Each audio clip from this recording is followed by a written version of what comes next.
Hello സാറേ, ഞാനാ ബഷീർ. ബഷീറോ? നീ ഇത് എവിടെ നടാ പോയി? ഞാൻ എന്നാലും എന്റെ ചെറുക്ക, നീ ഒരുമാതിരി മറ്റേടത്തെ മുങ്ങലല്ലേ മുങ്ങിയത്. നിന്നെ കാണാനില്ലെന്ന് കണ്ടപ്പോഴേ മൂപ്പര് ചക്രപാണിയെ ജയിലിൽ നിന്ന് വരുത്തി പൗലോസച്ചനെയും കാച്ചിയിട്ട് സകുടുംബം മുങ്ങി. എന്നെ പോക്കണം കേടാ മനുഷ്യനെ. ഉള്ള വേണ്ടാതിനല്ല ഫോണിൽ കൂടെ വിളിച്ചു കൂന്നേ. ആ അത് നേരാ. എന്നാ വേണ്ട, പറഞ്ഞതിങ്ങി എടുത്തിരിക്കുന്നു. നീ ഇപ്പൊ എവിടെന്നാ? മുതലാളി എവിടെ ഉണ്ട് സാർ? അത് കൊള്ളാം. അതങ്ങനെ എന്നോട് പറയുമോ? ചക്രപണിയോ? അതൊക്കെ ആലീസിന്റെ ഡിപ്പാർട്ട്മെന്റാ. ആ നീ ഇപ്പൊ എവിടെന്നാ അത് പറ. ആ പുളുന്തൻ SP ഭ്രാന്ത് പിടിച്ച് നിന്നെ തപ്പി വിരണ്ട് നടക്കുക. അവന്റെ കയ്യിൽ ചെന്ന് പെടുന്നതിന് മുമ്പ് നീ സ്ഥലം പറ. ഓവർബ്രിഡ്ജിനടുത്താ. ആ അവിടെ തന്നെ പതുങ്ങിക്കോ. ഞാൻ ദാ എത്തിപ്പോയി.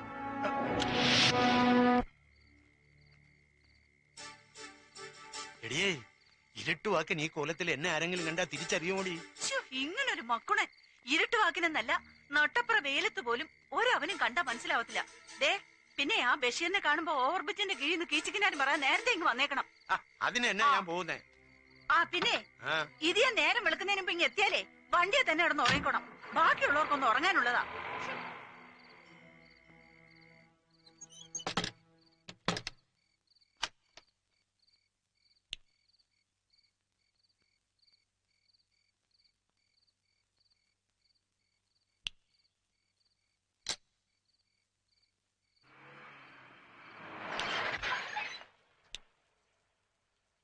ഓ, വടക്കോട്ട് പോയും ദേ വരുന്നു. പിന്നെ നല്ല ഒന്നാന്തര ആമ്പർന്നോമാര് പാലയിലും രാമപുരത്തും ഉണ്ടായിരുന്നു എന്ന് പറഞ്ഞിട്ട് എന്താ കാര്യം?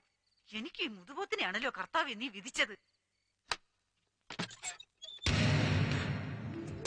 അയ്യോ, സാരായിരുന്നോ? ഇവിടുത്തെ പുള്ളിക്കാരനാണെന്ന് കരുതിയാ ഞാൻ ഏതാണ്ട് പോകണങ്കേട് വിളിച്ചു പറഞ്ഞത്. എന്നാ സാറേ ഈ നേരത്ത്? അത് പിന്നെ അകത്തേക്ക് അല്ല, അകത്തേക്ക് വന്നോട്ടേന്ന്. അത് പിന്നെ ചോദിക്കണോ സാറേ? എന്നാലും എന്റെ സാറേ, എന്നാ ഒരു വരവായിപ്പോയി ഇത്. മണി എത്രയെന്നാ വിചാരം? 2 കഴിഞ്ഞു. അത് ഞാൻ ഇപ്പൊ പുറത്തു പോകുമെന്ന് സാറിന് ഇത്ര കൃത്യമായിട്ട് എങ്ങനെ മനസ്സിലായത്? അത് ദൈവാനുഗ്രഹം. ഈ ബീറ്റ് പോലീസുകാരെ ചെക്ക് ചെയ്യാൻ ഒരു എമർജൻസി റൗണ്ടിന് ഇറങ്ങിയതാ ഞാൻ. പെട്ടെന്ന് ബ്രെയിനിൽ ഒരു ഗ്ലെയർ അടിച്ചു. റൂട്ട് മാറ്റി ബ്രെയിൻ വേവ് കറക്റ്റ് ആയി. അല്ല, മൂപ്പര് എവിടെ പോയതാ ഈ നേരത്ത്? എന്തൊരു മനപ്പൊരുത്തം. ബീറ്റ് പോലീസുകാരെല്ലാം കള്ളന്മാരാന്ന് പറഞ്ഞ് പുള്ളിക്കാരനും അതിന് തന്നെ പോയതാന്നേ. Very good, very good. അന്ന് ചാർജ് എടുക്കാൻ വന്നപ്പോ മൊത്തം ഒരു വരട്ടി അത് ഞാൻ ഉപദ്രവിക്കാതെ വെറുതെ വിട്ടേച്ച് എന്റെ അടുത്ത് വന്ന് ഒതുക്കത്തി പറഞ്ഞില്ലായിരുന്നോ, ദിസ് ഫോർ യു എന്ന്?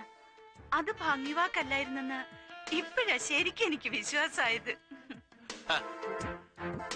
മിസ്സസ് ആലിസ് ജോൺ വെർഗസിന് സ്വന്തമായിട്ടൊരു ഡിപ്പാർട്ട്മെന്റ് ഉണ്ട്, ഹൈഡ് ആൻഡ് സീക്ക് ഡിപ്പാർട്ട്മെന്റ്. അതിന്റെ ഏത് ഫ്രീക്വൻസി മോഡുലേഷനിൽ പിടിച്ചാൽ can I get mister Chakrapani? അല്ല സാർ എന്നായി പറയുന്നേ? മൂർത്തി,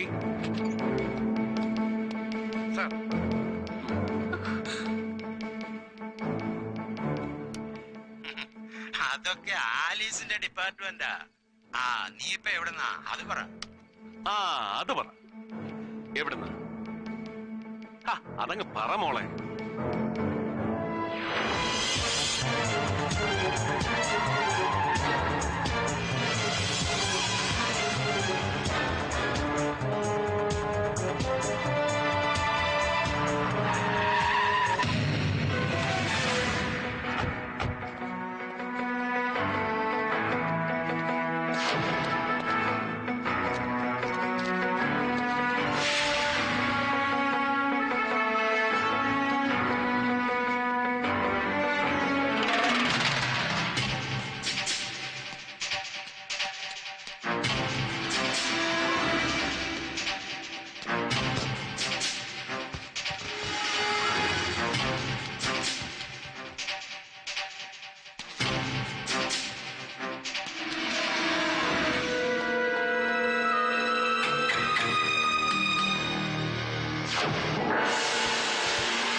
മേക്കപ്പ് ഇത്തിരി ഓവറായി അല്ലേ? ഇപ്പൊ തന്റെ മുഖം കണ്ടാൽ ഒരു ടഫ് ഫിസിക്കൽ എൻകൗണ്ടർ കഴിഞ്ഞ ലക്ഷണമേ ഇല്ല അല്ലേ? സി മിസ്റ്റർ ചക്രപാണി, ദാ ഈ വീഡിയോ ക്യാമറയും തന്റെ കെട്ടിയൊരുങ്ങലും ഒക്കെ just for our association sake. പ്രതിയെ തല്ലാൻ പാടില്ല, സോ ഞാൻ തന്നെ തല്ലിയിട്ടേ ഇല്ല. Okay Gregory?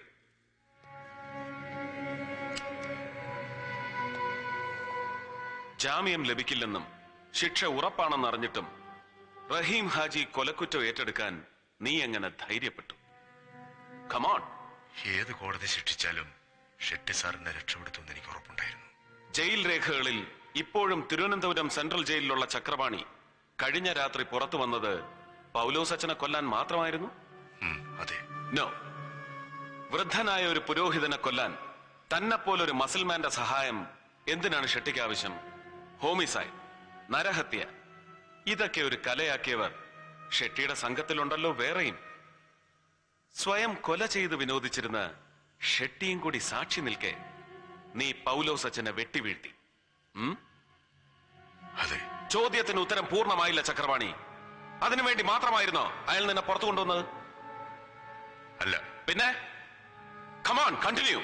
എന്നെ രക്ഷപ്പെടുത്താനായിരുന്നു.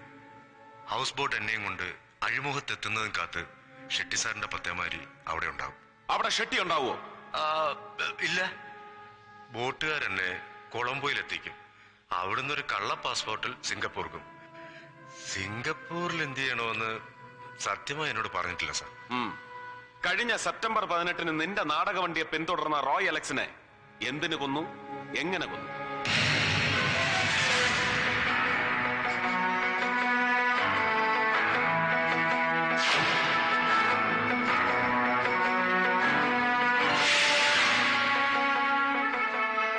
റോയ് റഹീം ഹാജിയുടെ ആളാണെന്ന് ബഷീർ പറഞ്ഞ് ഷെട്ടി അറിഞ്ഞിരിക്കും അല്ലെ? അതെ. മലയാളം വൃത്തിയായി വായിക്കാൻ പോലും അറിയാത്ത ചക്രപാണി എന്ന പഴയ കട്ടൻ വലിക്കാരനെ അക്കാഡമി അവാർഡ് ജേതാവായ നാടക സംവിധായകനാക്കി ഷെട്ടി മാറ്റിയത് വിദേശ നാണ്യം ശേഖരിക്കാനുള്ള മറയായിട്ടായിരിക്കും അല്ലെ?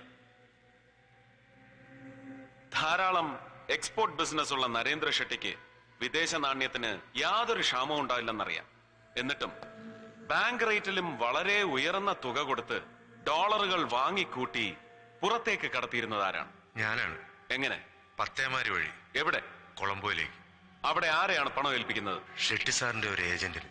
ഷെട്ടിയുടെ എക്സ്പോർട്ട് ബിസിനസ് ഒക്കെ ആഫ്രിക്കയിലാണല്ലോ. എനിക്കറിയില്ല സാർ.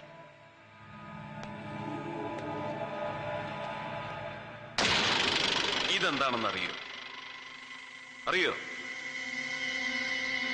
അറിയില്ല. അറിയില്ല.